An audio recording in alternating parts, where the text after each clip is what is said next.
Welcome back to लर्नहाtkey with Deepak, your spoken English motivation और creative ideas partner. तो हमारी टेंस की सीरीज चल रही है और हम आज देखेंगे tense number 11, that is future perfect tense. जी हाँ, हम फ्यूचर परफेक्ट टेंस के affirmative, negative, interrogative negative sentences देखेंगे, उसकी आइडेंटिटी देखेंगे, फॉर्मूलाज देखेंगे, एग्जाम्पल देखेंगे और आखिर में इस टेंस का यूज देखेंगे और सिंपल फ्यूचर टेंस में और फ्यूचर परफेक्ट टेंस में क्या अंतर है ये जानने की सीक्रेट टिक भी सीखेंगे।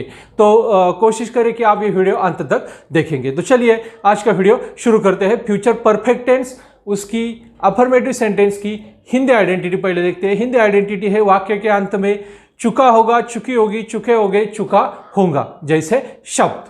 फॉर्मूला बहुत ही सिंपल है, subject plus will oblique shall plus have plus V3 यानी कि verb third form past participle plus object. तो इसमें एक सेंटेंस हम 10 मेन सब्जेक्ट के साथ लेंगे और बना देंगे। हम सेंटेंस लेते हैं, मैं घर पहुंच चुका होऊंगा, आई हैव रीच्ड होम।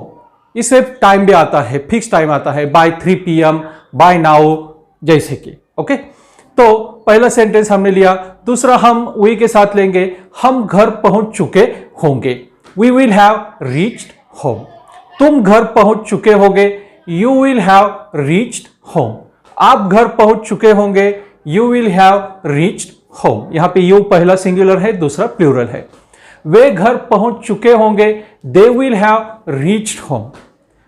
बच्चे घर पहुंच चुके होंगे, children will have reached home. वह घर पहुंच चुका होगा, he will have reached home. वह घर पहुंच चुकी होगी, she will have reached home. It will have reached home, इसका अर्थ होगा वह घर पहुंच चुका होगा, चुकी होगी। बाय द वे, इट हम न्यूटर जेंडर के लिए इस्तेमाल करते हैं। थर्ड पर्सन सिंगुलर नाउन लेते हैं, सैम घर पहुंच चुका होगा, Sam will have reached home. तो ये हो गई अफर्मेटिव। अब देखते हैं नेगेटिव। नेगेटिव सेंटेंस की हिंदी आइडेंटिटी है वाक्य के बीच में नहीं और अंत में चुका होगा, चुकी होगी, चुके होंगे, चुका होगा ऐसे शब्द। फॉर्मूला क्या है? बहुत ही सिंपल है, subject plus will oblique shall plus not plus have plus V3 plus object. Not की पोजीशन देखिए, विल शाल के बाद आएगी, हैव के बाद कभी नहीं आएगी। सेंटेंस वही लेंगे, मैं घर नहीं पहुंच चुका होऊंगा, I will not have reached home. हम घर नहीं पहुंच चुके होंगे, we will not have reached home. तुम घर नहीं पहुंच चुके होंगे, you will not have reached home. आप घर नहीं पहुंच चुके होंगे, you will not have reached home. वे घर नहीं पहुंच चुके होंगे, they will not have reached home. बच्चे घर पर नहीं पहुंच चुके होंगे, children will not have reached home. वह घर पर नहीं पहुंच चुका होगा, he will not have reached home. वह घर पर नहीं पहुंच चुकी होगी, she will not have reached home. It will not have reached home.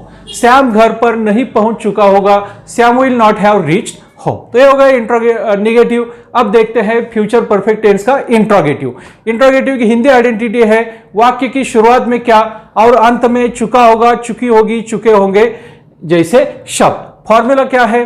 Will oblique shall plus subject plus have plus V3 plus object plus question mark.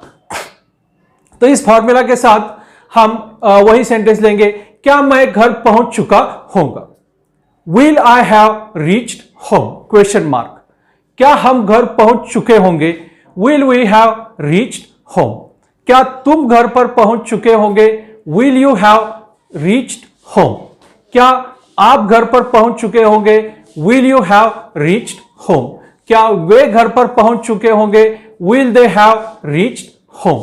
क्या बच्चे घर पर पहुंच चुके होंगे, will children have reached home. क्या वह घर पर पहुंच चुका होगा, will he have reached home. यहां ही के बाद हैव ही आएगा, हैज बिल्कुल नहीं आएगा। क्या वह घर पर पहुंच चुकी होगी, will she have reached home. Will it have reached home. क्या सैम घर पर पहुंच चुका होगा, will Sam have reached home. तो ये हो गया इंट्रोगेटिव। अब देखते हैं इंट्रोगेटिव निगेटिव। उसकी हिंदी आइडेंटिटी है वाक्य की शुरुआत में क्या, बीच में नहीं और अंत में चुका होगा, चुकी होगी, चुके होंगे जैसे शब्द। फॉर्मूला है will oblique shall plus subject plus not plus have plus V3 plus object plus question mark. Sentence वही लेंगे, क्या मैं घर नहीं पहुंच चुका होऊंगा, will I not have reached home, क्या हम घर नहीं पहुंच चुके होंगे, will we not have reached home, क्या तुम घर नहीं पहुंच चुके होंगे, will you not have reached home, क्या आप घर पर नहीं पहुंच चुके होंगे, will you not have reached home, क्या वे घर पर नहीं पहुंच चुके होंगे, will they not have reached home, क्या बच्चे घर पर नहीं पहुंच चुके होंगे, will children not have reached home, क्या वह घर पर नहीं पहुंच चुका होगा, will he not have reached home, क्या वह घर पर पहुंच नहीं चुकी होगी, will she not have reached home, will it not have reached home, क्या सैम घर पर नहीं पहुंच चुका होगा, will Sam not have reached home. तो दोस्तों ये हो गए 4 स्ट्रक्चर्स। उम्मीद है आपको समझ आ गए होंगे। अब इसका इस्तेमाल बहुत ही महत्वपूर्ण है, क्योंकि भविष्य के लिए ही है, भविष्य बताने के लिए हम सिंपल फ्यूचर का टेंस का भी इस्तेमाल करते हैं। तो फ्यूचर परफेक्ट टेंस और सिंपल फ्यूचर टेंस में क्या अंतर है? सिंपल फ्यूचर टेंस भविष्य की कोई भी घटना के बारे में बताता है, लेकिन फ्यूचर परफेक्ट टेंस भविष्य में निश्चित समय पर होने वाली क्रिया के बारे में बताता है। यानी कि मैंने 2 हफ्ते में इंग्लिश सीख चुका होऊंगा। I will have learn English by the end of 2 weeks. He will have reached home up till now. या we will have reached Mumbai by 3 PM.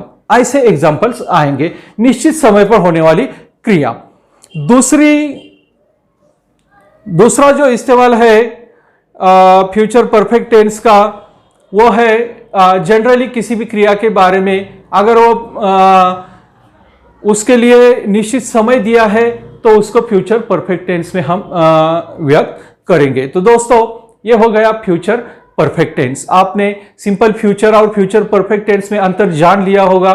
Simple future कोई भी भविष्य की घटना के लिए है, लेकिन फ्यूचर परफेक्ट खाली भविष्य में निश्चित समय पर होने वाली घटनाओं के लिए है। ये बात हमेशा याद रखिए। तो दोस्तों आज के वीडियो में बस इतना ही। मिलते हैं अगले 13वें वीडियो में, जो फ्यूचर परफेक्ट कंटिन्यूअस टेंस यानी कि टेंस सीरीज का आखिरी वीडियो, टेंस का आखिरी वीडियो होगा। उसमें 2 वीडियो और आएंगे। तो दोस्तों हमारा वीडियो अच्छा लगा है तो इसे लाइक शेयर सब्सक्राइब कीजिए। स्पोकन इंग्लिश और मोटिवेशन के बारे में और जानने के लिए हमारी वेबसाइट learnhatkey.com को विजिट कीजिए। तो दोस्तों आज के लिए बस इतना ही। मिलते हैं अगले वीडियो में, तब तक के लिए जय हिंद जय भारत।